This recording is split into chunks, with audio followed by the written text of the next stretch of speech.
Suddenly you find yourself working from home. Your children are running around the house like feral animals, and you have a conference call with your boss in 20 minutes. What do you do? What do you do?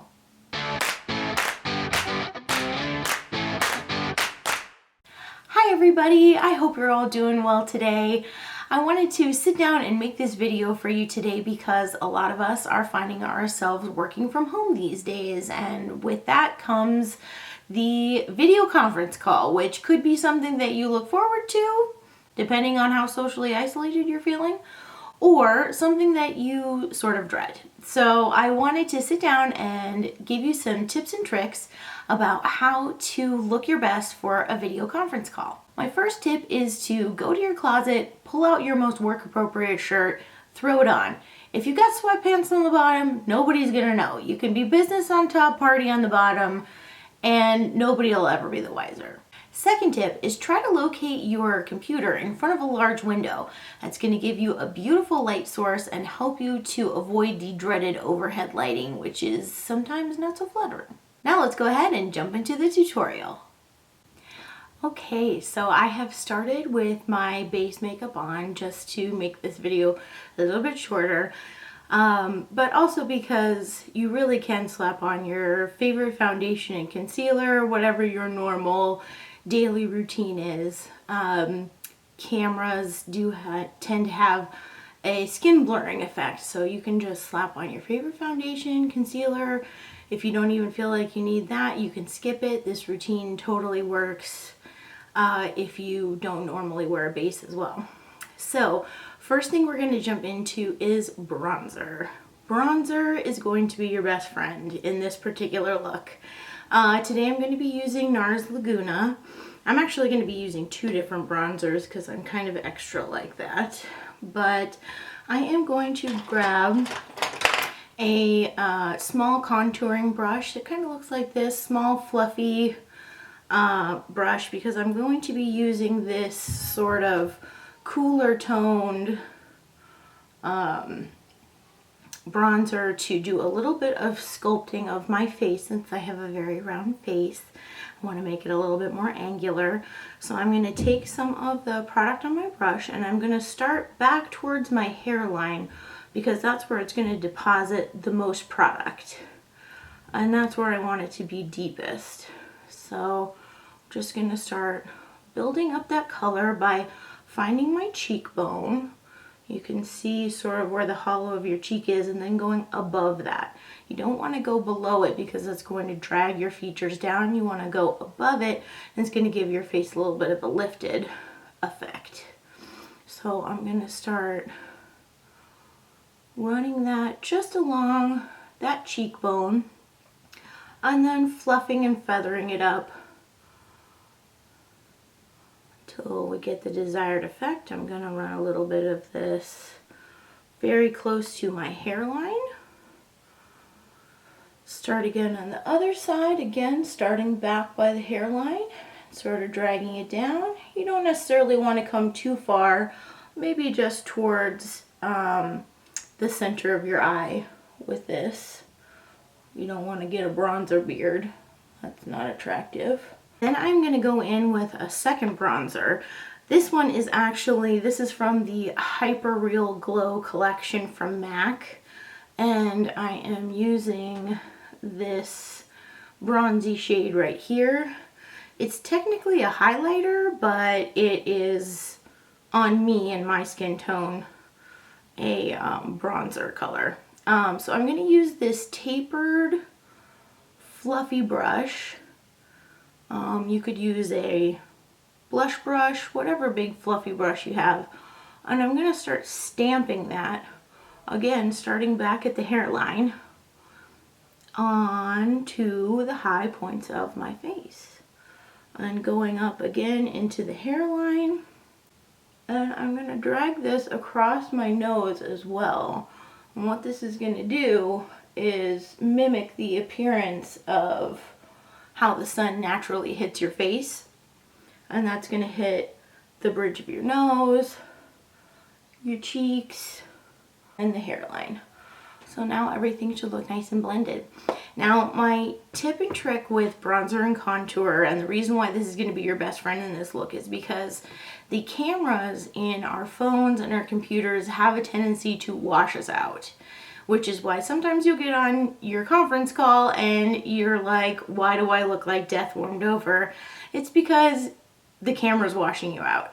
So my tip with this is when you're applying your bronzer and your blush as well, go a little bit heavier. When you're looking in your natural mirror, go a little bit heavier than you naturally would.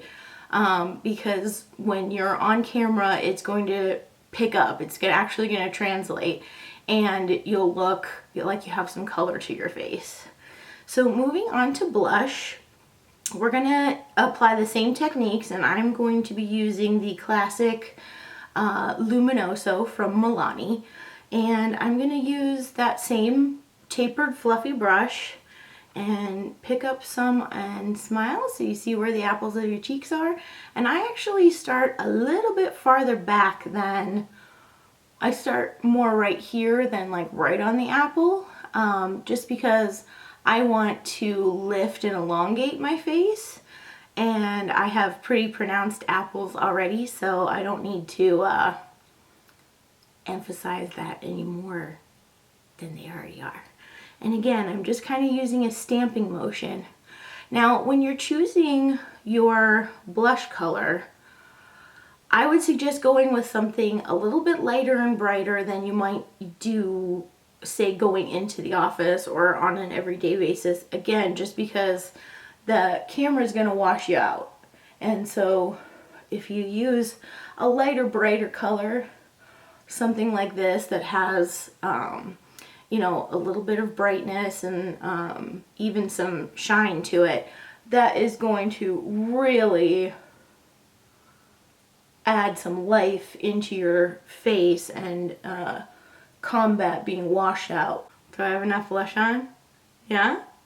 Okay, we'll stop there and move on to highlighter. So highlighter is just another great way to bring life back into your face, especially if you've done, you know, your full foundation. You might be looking kind of matte, so adding some highlight back in is a really great way to do that. I'm going to be using Becca's Shimmering Skin Perfector in Moonstone today, and it's just this really pretty, like, champagne-y, goldy color. And I'm going to use that same brush that I was using for my contour and just wipe it off here, swirl into the product, turn your face so that you can see where the light is catching, and then hit the high points of your face. So I'm going to do the tip of my nose. You can even just take a little bit on your finger, Cupid's bow, and I like to do a little bit just right there on the base of my chin as well. Okay, so I zoomed you in because we're going to move on to the eyes now. Now, I already have my eyebrows done just to save a little bit of time. If that is something that you would like to see a tutorial on, let me know. I can also do something on base makeup or my everyday routine. If that is something that you like, leave it in the comments down below and I'll see if I can't make a video for you. But we're going to keep this really simple and easy because, again, you've only got 20 minutes, you're juggling a lot, you don't want to make this more complicated than it needs to be. So go back to your bronzer and take a dense fluffy brush. I'm going to use this one. This is Bdellium Tools 767, but it just has that like rounded blender top, but it is a little bit more dense, so it's going to pack on a little bit more color. And again, with the eyes, you want to go just a tad bit darker than you might normally do in real life. And I am just adding that bronzer right into the crease. And you always want to make sure that you're bringing your crease color up so that when your eyes are open, you can still see that crease color above your eyelid. So sometimes it can feel like you're bringing it up really high, but don't worry, you want to be able to see that crease color when your eyes are open. So we'll do that on the other side. Once you feel like you've gotten that depth of color in there, here is a little trick that I have for you. Take a softer blending brush, one that's not quite so dense and just a little bit fluffier. Go back into your blush color. I feel like I'm not in focus here. Go back into your blush color. Take that softer brush and pick up a little bit of that color, and just on the edge of where you applied that bronzer, blend out that color with your blush color. What this is going to do is blend out your eyeshadow even more, give you that nice soft fade, but it's also going to incorporate the colors that you have on your face into your eyes to give you a really like pulled together polished look. Next, we're going to go back into our highlighter, keeping things really simple, and I'm just going to dip my finger in here and apply that directly to the lid with my fingertip. And kind of just softly blend it up.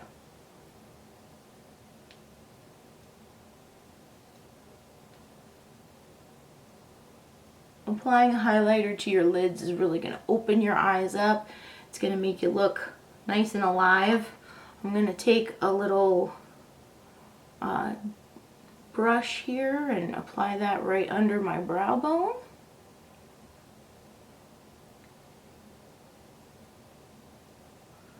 And into the corners of the eyes. I like to kind of drag mine up like this because I find that it opens my eyes up a little bit more.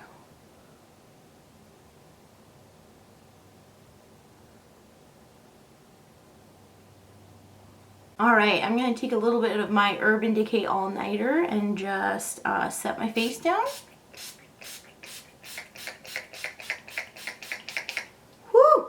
So what that's going to do is it's going to lock in your makeup. It's going to take any powders that you might have used and really mesh them into the face and make it look not so powdery or makeup-y, and it's also going to make your makeup last all day in case you need that. Or you could just take it right off after your video conference and, you know, run with that too. Whatever makes you happy.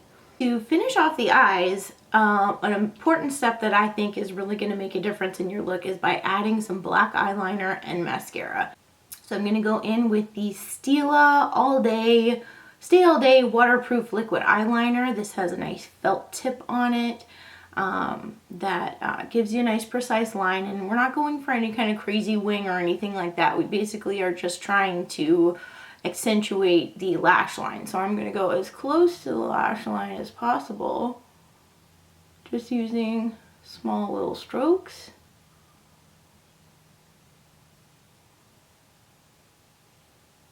Next up, to finish the eyes, we're going to curl lashes and put mascara on. This really makes a difference, curling your lashes. If you don't do this, give it a try. It opens your eye up and gives you that like fluttery Bambi lash look. And then I'm going in with my IT Cosmetics Superhero Mascara.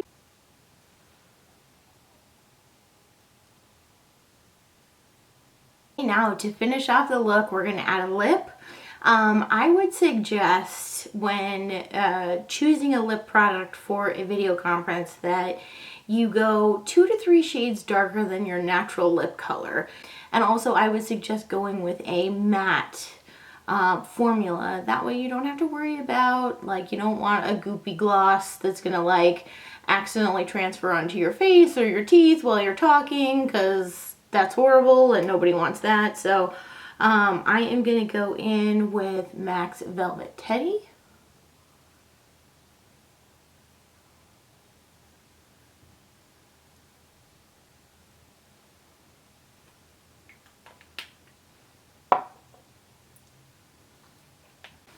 Again, I hope this video was helpful and that you guys are all doing really well and taking care during this crazy time of social distancing and isolation that we all need to be doing.